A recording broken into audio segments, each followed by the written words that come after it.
Hello children. So today in chapter number 2 is matter around us pure. I'm going to teach you about the properties of elements which we have already seen in the previous video. So once again we will recall the properties of the elements, and today we will see also the properties of metals, non-metals and metalloids. Okay.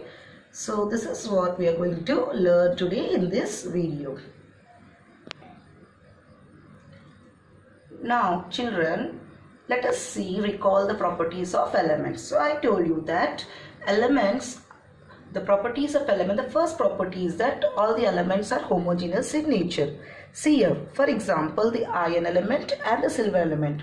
So the iron is made up of iron atoms only, and silver is made up of silver atoms. So they don't have any other element in it. So the entire element of this iron rod will consist of the iron atoms, that is what it is made up of. Similarly, in the silver rod, if you take a silver rod, so the silver rod is made up of only the silver atoms. There will be no other atoms in it. So that is what the first property says.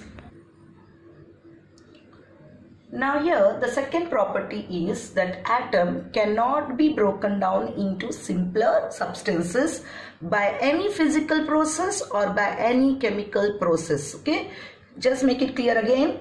Atoms cannot be broken down into simpler substances by any physical process or by any chemical process. So just see here, suppose if you are taking an iron rod and we are heating it, it cannot be changed. Okay, it cannot be broken down by physical process of heating. So the first process, heating, or by light, or by electricity, okay, or by any of the chemical process. Now here you can see, for example, in the physical process of smashing and heating, okay, an iron metal. So an element, when it is smashed with the help of hammer, if it is broken, it will not change to any other element. Still the broken pieces consist of the iron atoms only. Okay. Similarly, when you heat the iron element, so even when you are heating it, okay, what will happen? The atoms will still be in the form of iron only. It won't change to any other atoms. Okay, I hope you have understood that it cannot be broken down into any simpler substances. Now the third point is an atom is the smallest unit and shows all the properties of an element. Okay, so as I told you, so what is an element made up of? Atoms. So it is the smallest unit of an element and it will have the same properties what the whole as an iron rod is been showing. Okay, so for example, iron get attracted towards magnet, so all the atoms will have the same property of iron. It will not change, and is a metal. Okay, and metal always lose electrons, so does the atoms of an iron. So the properties of an atom will always be the same as the whole of an element shows. Now here the fourth property is that elements have a sharp melting point and boiling point. Okay, so you can see all the elements, they are very sharp. Sharp means high. For example, aluminium. So aluminium has a boiling point of 2447 degrees centigrade. Okay, so this is the boiling point of aluminium. Now as I told you earlier that elements are being classified in three classes: metals, non-metals and metalloids. Okay, so the elements are classified into metals, non-metals and metalloids. So now we will concentrate on the properties of metals, non-metals and metalloids. Okay. Now children, here you can see there is an example of a chocolate, biscuit and medicine. So you must be wondering why I am showing you these examples. Okay, so here it's not about the food we have to eat about here, it is about the packing, the wrappers. Okay, so the wrapping here of chocolates, the biscuits and the medicine, all these are wrapped in an aluminium foil. Okay, so aluminium, what is aluminium? Aluminium is a metal. So we'll now see the properties of metals. Okay, so let us see now.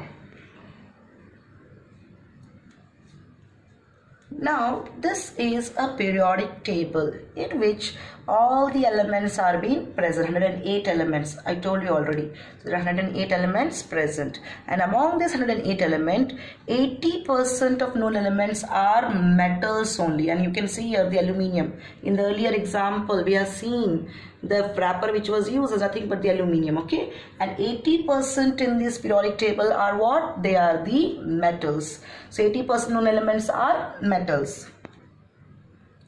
The first property of metal is that elements, all the elements which lose electrons to form positive ions or cations, okay, so metals always lose electrons, okay, losing of electrons. Let us see how does it lose electrons, and what has become? It becomes a positive ion, and which are called as what? Cations, okay. Now sodium is a metal, okay. So sodium, from its outermost orbit, see children, electronic configuration, I think you must have some idea of electronic configuration 8th standard, okay, about the atomic number also you must have studied, the arrangement of electrons in the orbits, okay. So sodium, in its outermost orbit, the electronic configuration, sodium has atomic number 11, and its electronic configuration is 2, 8 and 1. First orbit has 2 electrons, second orbit has 8, and a third orbit has only 1 electron, okay. So to become an octet state, to get an octet state, okay, octet means 8 number, it will lose 1 electron from its outermost orbit. Then only the second orbit has 8 electrons, okay. So by losing electrons, so as I told you, all the metals will always lose electron, okay, just remember that metals will always lose electrons. So it is losing an electron from its outermost orbit, and 1 electron has become less, and positive charges increase. You have studied that number of electrons and number of protons in the atom are always same, okay. So here by losing 1 electron has become less. So what is more here? Protons. Protons are same. Protons are not lost. So how many protons are increased here? By 1. That's why we are showing it by 1 charge. So it becomes sodium ion, positive charge. Which charge it has got? Positive charge. So Na plus. So sodium ion, it has changed into a sodium ion or sodium cation. It has changed into a sodium cation. So the element sodium, okay, has changed into sodium ion. Okay, that is a positive charge by losing what? By losing electron. So this is a property of metals. Metals always lose electrons. Now the next property of metals is that they show the lustrous property. Lustrous means what? To shine. So all the metals, they have the property to shine. And the most usable metal in our daily life is what? The gold. And what purpose we are wearing gold? Because it has a lustrous property to shine. The next is the silver, okay. So all these metal, aluminium, what is the main property? They have a very shining surface. They shine. So lustrous means to shine. Now the second property is the metals are good conductors of heat and electricity, okay. So why they are good conductors? First the question arises here, why they are good conductors. See, in the previous example I have told you that metals lose electrons, okay, and become positive ion. That means they have free electrons. And this is the reason, because of this free electrons, they are good conductors of heat and electricity. For example, we are using the aluminium cooker. Cooker is made up of what? Aluminium. And what is purpose? You know, for cooking purpose you are eating. So it is good conductor. Even the copper utensils are used for heating purpose, for cooking purpose. Similarly, conductivity, the electricity. All the wires in a house, what are inside they are made up of? They are made up of copper wires. So copper is a good conductor of electricity. Now the third property is the malleable. Malleability. What is malleability? Malleability means turning into sheets, okay, thin sheets. So metals can be turned into thin sheets. See the very everyday life you are seeing aluminium foils, okay. In our home also we use for packing purpose. So that aluminium foil is what? It is a thin sheet. And similarly, all the metals can be turned into sheets. So they show the property of malleability. Malleability means turning into sheets. So metals can be turned into sheets. The next property is ductile. Okay, ductility. Ductility means turning the metals into thin wires. Okay, this is the property again of metals. Metals can be turned into wires. You see copper wires, which is used in electricity wires. Then gold. Gold is used to make jewelry. Similarly, silver also is used for making jewelry. So they can be turned into wires. Whereas the electricity cable outside, okay, in the poles are made up of aluminium. So they are also turned into what? Wires there. So they show the property of ductility. Ductility means to turn the metal into wires. Now the next property of metals is sonorous. Okay, so metals can produce sounds. So this is very natural thing, you know it about it. So when you just at your home in the puja house, you have a bell. So if you ring a bell, what happens? Sound is produced. What is the bell made up of? Again metal. If you just hit a hammer or if you hit a spoon on a plate, what will happen? Sound is produced. So metals produce sound. Okay, they show the property of sonorous.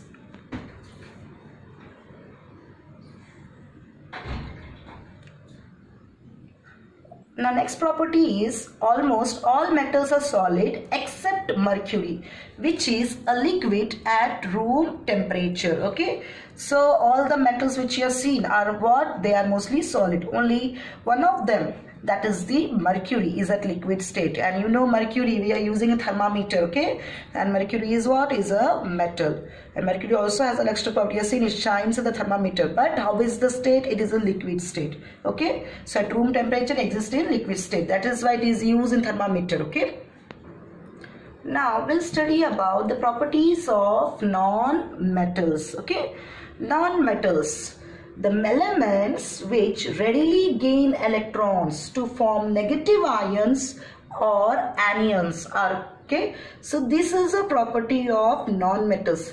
Non-metals will always gain electron, okay, to become a negatively charged ion, okay, a negative ion. For example, chlorine. Okay, now chlorine has atomic number 17. Okay, what is atomic number of chlorine? 17. And when you arrange these electrons in the orbits, it has the electronic configuration of chlorine is 287. Okay, 287 means in the first orbit 2 electrons, second orbit 8 electrons, and in the last orbit 7 electrons.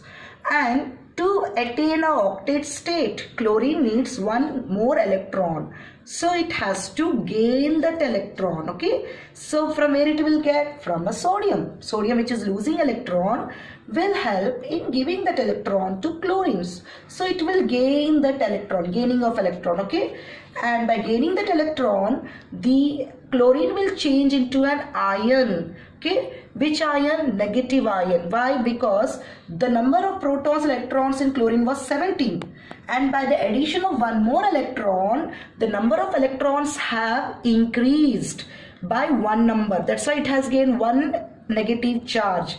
Now the electrons has become 18. Protons are 17. Okay, that's why it is called as a negative ion. The negativity is increased compared to positivity. Okay, and I think you understood. So non-metals always gain electrons. Okay, non-metals always gain electrons. Just remember this.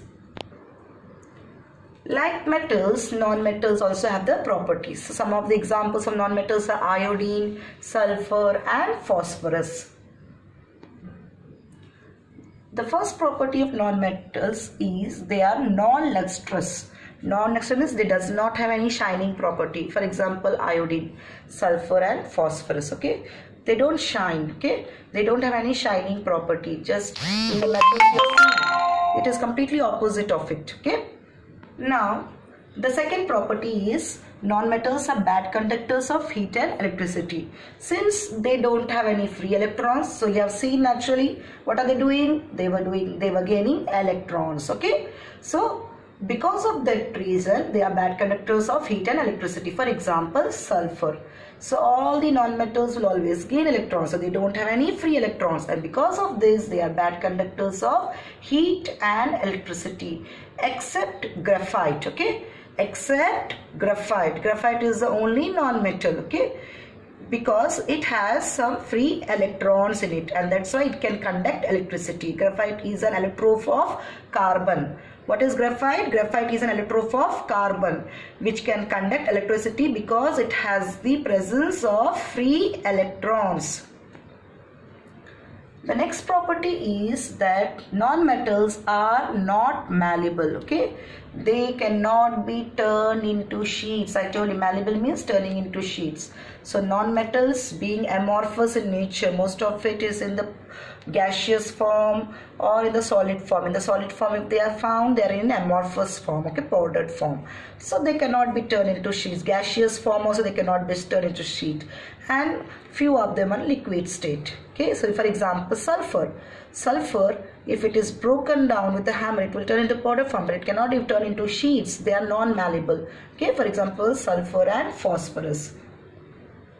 Now the next property is that they are non-ductile. Okay, they are non-ductile, means that they cannot be turned into wires. Okay, so phosphorus, naturally they cannot be turned into wires. When they cannot be turned into sheets, means they cannot be turned into wires also. Okay, so non-metals are non-ductile.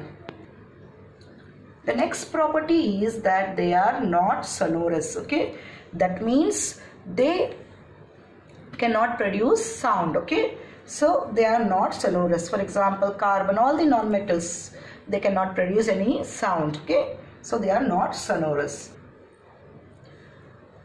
So the next property is that non-metal exists in all the three states. As I told you earlier also, they exist in gaseous state, solid state and liquid state.